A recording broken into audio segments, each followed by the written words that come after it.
Hello friends. आज के video में हम सीखेंगे स्केल कमांड के बारे में। स्केल कमांड को मॉडल स्पेस में अगर हमें यूज करना है तो कैसे यूज करना चाहिए। तो जैसा कि आप देख रहे हैं मेरी स्क्रीन पे ये एक इंटरफेस है। इस इंटरफेस के अंदर कुछ ड्राइंग्स हैं। जैसे कि ये एक होर्डिंग की ड्राइंग है। तो मेरे को इस होर्डिंग के ये होर्डिंग के लिए एक फाउंडेशन और पेडेस्टल की ड्राइंग प्रिपेयर करनी है। तो जैसे कि ये आप देख रहे हैं ये आरसीसी का एक पेडिस्टल बना हुआ है यहाँ पे है और इसके ऊपर बेस प्लेट लगी हुई है। अब जब आरसीसी का पेडिस्टल बनाना होगा तो इसके लिए फाउंडेशन भी आएगी और फाउंडेशन आएगी तो उसके लिए जैसे कि ये ड्राइंग्स मैंने बनाई है। तो इसके अंदर हो क्या रहा है, पाइल का भी यूज हो रहा है क्योंकि वहां की जो सॉयल है वो अच्छी नहीं है। ठीक है। तो अब मैं आपको ये बताता हूँ कि मॉडल स्पेस में जब हम ड्राइंग को बनाएंगे तो हमको स्केल की सेटिंग कैसे करनी है। मोस्टली लोग आपने देखा होगा लेआउट में ड्राइंग्स बनाते हैं। तो लेआउट के अंदर होता क्या है, जब हम ड्राइंग बनाते हैं तो हमें व्यू पोर्ट बनाने पड़ते हैं। बिल्कुल सिंपल है वो तो खैर। व्यू पोर्ट बना के आप उसके अंदर जो स्केल डाल देंगे व्यू पोर्ट का, वो फिगर उस स्केल में कन्वर्ट हो जाएगा आपका। ठीक है। और आप उसको व्यू पोर्ट में लगा दो। सबसे पहली चीज तो ये। बट उसमें क्या होता है, अगर आपके चार तरीके के स्केल है, 100 का, 50 का, 25 का और 1:10 का, तो आपकी सबकी हाइट, सबका लीडर साइज अलग अलग हो। अगर आप सबको एक ही टेक्स्ट हाइट और एक ही लीडर साइज में बनाना चाहते हैं तो ऐसा नहीं होता उसके अंदर।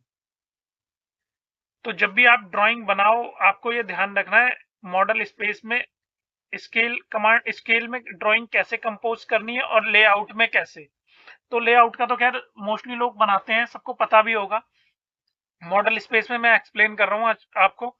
तो जैसे कि अब ये फाउंडेशन प्लान बना हुआ है पाइल का, तो आप देखेंगे यहाँ पे इसका स्केल 1:50 है, इसका भी 1:50 है, मोस्टली का 1:50 है। ठीक है, इसका भी 1:50 है। हाँ, ये जैसे मेरे पाइल है तो इसका स्केल मेरा 1:25 है। बट अगर मैं टेक्स्ट हाइट देखूं तो इसकी टेक्स्ट हाइट, इसकी टेक्स्ट हाइट ये 1:50 के स्केल पे है, ये वाला फिगर मेरा। और ये वाला फिगर और ये वाला है 1:25, दोनों की टेक्स्ट हाइट सेम है।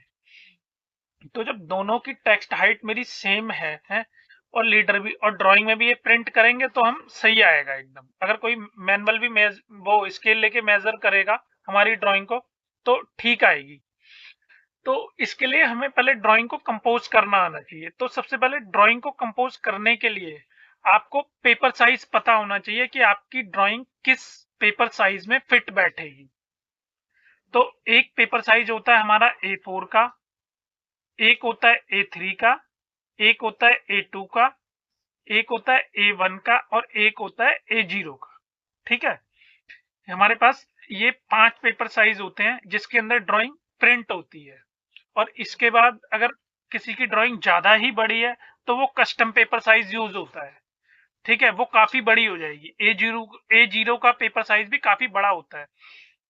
अब आपको साइज पता होने चाहिए। जैसे मैंने बताया आपको ये 5 साइज होते हैं। तो A4 का साइज होता है हमारा 210 इंटू 297 और A3 का होता है 297 इंटू 420 और A2 का होता है 420 इंटू 594 और A1 का होता है 594 इंटू 841 और A0 का होता है 841 इंटू 1189। ठीक है, ये हमारे पेपर साइज होते हैं। तो इस ड्राइंग को मॉडल स्पेस में मैंने A2 के स्केल में सेट करा है। किसके स्केल में? A2 के। अगर मैं आपको दिखाऊं, यहाँ पे मैंने नीचे लिख भी रखा है सीट साइज A2 स्केल 1:50। अगर आप इसको सीट को है A2 में प्रिंट करोगे और स्केल 1:50 डालोगे तभी ये स्केल जो है मेरे आप देख रहे हो, तभी ये ड्राइंग एक्चुअल इस स्केल में आएगी। अगर आपने यहाँ पे बनी है A2 के हिसाब से और A1 में प्रिंट कर दी है तो वो काफी छोटी दिखेगी। ठीक है, और उसमें पेपर भी वेस्ट होगा। आ तो जाएगी वो है, बट पेपर भी वेस्ट होगा आपका और छोटी दिखेगी। तो हम इससे पहले सीट साइज ही वही डिसाइड कर लेते हैं जिसमें ड्राइंग हमारी प्रॉपर प्रिंट हो जाए स्केल में। तो ये ड्राइंग मैंने A2 में बनाई है। जैसे कि तो A2 का मेरा सीट साइज है 420 इंटू 594। तो इसके लिए सबसे पहले मैं एक रेक्टेंगल बना लेता हूँ A2 साइज का। तो इसके लिए रेक्टेंगल कमांड की हेल्प से आप एक रेक्टेंगल ड्रॉ कर लीजिए। 420 एंटर 594, ये आपके पास एक पेपर साइज आ गया। ठीक है, 1:1 के स्केल पे है ये पेपर साइज। अब इसको मैं 50 टाइम्स स्केल करूंगा। स्केल कर दिया मैंने 50 से। तो अगर आप देखेंगे तो ये 50 टाइम्स स्केल करने के बाद मेरी ये शीट और ये दोनों सेम आ रही है। ठीक है, ये मेरी बिल्कुल सेम आ रही है 50 के स्केल में। ठीक है, अब ये जब सेम आ रही है तो ये ड्राइंग कोई भी प्रिंट करेगा A2 के पेपर साइज में और 50 के स्केल में तो एकदम परफेक्ट आएगी। और अगर कोई स्केल से भी मेजर करेगा तो वो डायमेंशन एकदम सही बैठेगी। ठीक है, तो अब ये तो बात हो गई। इसको ये रेक्टेंगल मैंने, रेक्टेंगल बोलो या शीट साइज को 50 से स्केल करके और यहाँ पे मैंने लगा दिया, जैसे कि ये लगा रखी है। ठीक है, अब मैं क्या करूंगा, अपनी सारी ड्राइंग को है, ये मेरी 1:1 के स्केल पे जो ड्राइंग बनी होगी है, जैसे मैं इसको अगर मेजर करूं डायमेंशन को तो ये 1:1 के स्केल पे है। 350, 350। ठीक है, ये 1800। तो ये फिगर सारी मेरी 1:1 के स्केल में है और शीट साइज मेरा क्या है 1:50। तो इस सबका स्केल होगा 1:50, जो कि मैंने मेंशन कर दिया है। पेडिस्टल के नीचे भी कर दिया है, ये फाइल के नीचे भी कर दिया है स्केल, यहाँ पे भी कर दिया है, ये यहाँ पे भी कर रखा है और इसके नीचे भी कर रखा है। अब और इसके नीचे 1:25 कर रखा है, देख रहे हैं ना आप। तो अब ये 1:25 कर रखा है, ये अगर आप देखेंगे, अगर मैं इसकी डायमेंशन मेजर करके आपको दिखाऊं तो ये मेरी डायमेंशन 800 है। ये 1:1 के है, लेकिन वो ये 1:100 के, ये मतलब ये 1:1 के स्केल पे नहीं है। ठीक है, ये 800 आ रहा है, इसका स्केल 1:1 में बना के फिर डबल कर दिया गया है। अब जब ये फिगर डबल हो गई है तो आप लोग क्या करते हैं, ये लॉजिक लगाते हैं कि जब हमने इसको बड़ा कर दिया तो इसका, जैसे 1:50 है तो इसका 100 कर देते हैं बहुत से लोग हैं, ऐसे इसको 100 लिख देंगे, जबकि ये ऐसे कभी भी नहीं होगा। अगर आप इसको 100 करेंगे इसका स्केल और प्रिंट सीट सीट हमारी 1:50 में है तो ये गलत आएगा जब भी कोई मेजर करेगा। तो जब आपने इस फिगर का स्केल बढ़ा दिया, डबल कर दिया, तो आपकी सीट 1:50 में है तो इसका स्केल हाफ हो जाएगा, मतलब 1:25। ठीक है, इसी तरीके से अगर आप किसी चीज को बढ़ाओगे और आपकी सीट का स्केल जो होगा है, अगर फिगर का स्केल बढ़ गया तो फिगर का स्केल आपने डबल स्केल कर दिया तो ड्राइंग में उसका स्केल आपको घटाना पड़ेगा। अगर आप माइनस करोगे तभी आपकी ड्राइंग एक्चुअल स्केल में आएगी, अदरवाइज नहीं आएगी। ठीक है ना। तो जब भी आप ड्राइंग बनाते हो आपको इस चीज का ध्यान रखना है। ये मेरा 1:25 के स्केल में है और ये कोई मेजर करेगा तो एकदम सही आएगी। अब पूरी ड्राइंग का, अब मान लो अगर ये इसका स्केल 4 टाइम्स होता तो 4 टाइम्स 50 इंटू 4 है तो ये 200 का स्केल थोड़ी हो जाएगा। 50 को आप 4 से डिवाइड कर दो है, 50 डिवाइड बाय 4 तो ये आ जाएगा 12.5 का स्केल। ठीक है, ये जैसे कि मैंने करा है ना।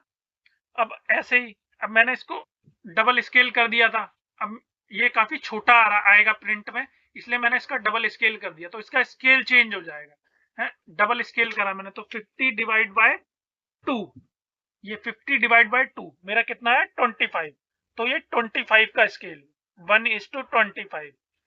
तो आप जब भी स्केल कमांड का यूज कर रहे हो इस चीज को ध्यान रखना। बाकी ये भी मेरा 1:1 के स्केल में ही है।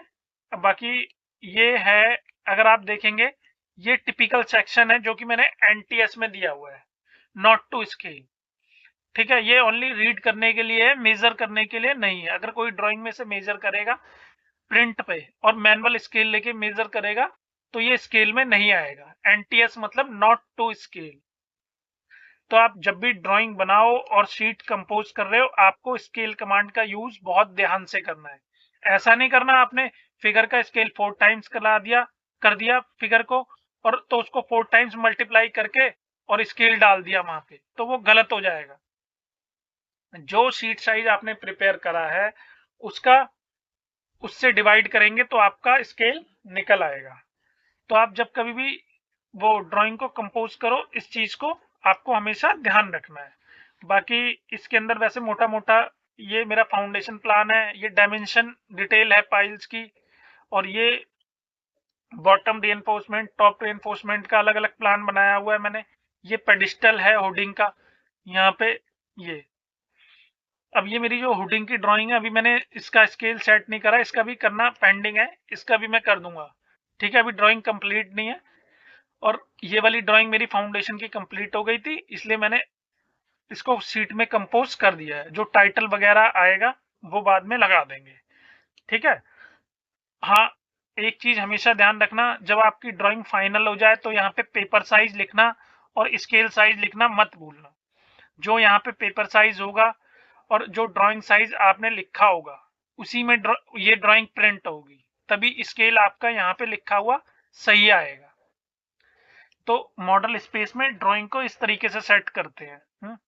बाकी अगर किसी की कोई और क्वेरी हो, किसी को कुछ समझ ना आ रहा हो, तो कमेंट बॉक्स में कमेंट करके पूछ सकता है, मैं वो भी एक्सप्लेन कर दूंगा। अगर आपको मेरी वीडियो अच्छी लगी हो और आपने मेरी वीडियो से कुछ सीखा हो तो मेरे चैनल को लाइक सब्सक्राइब जरूर करें। Thank you so much.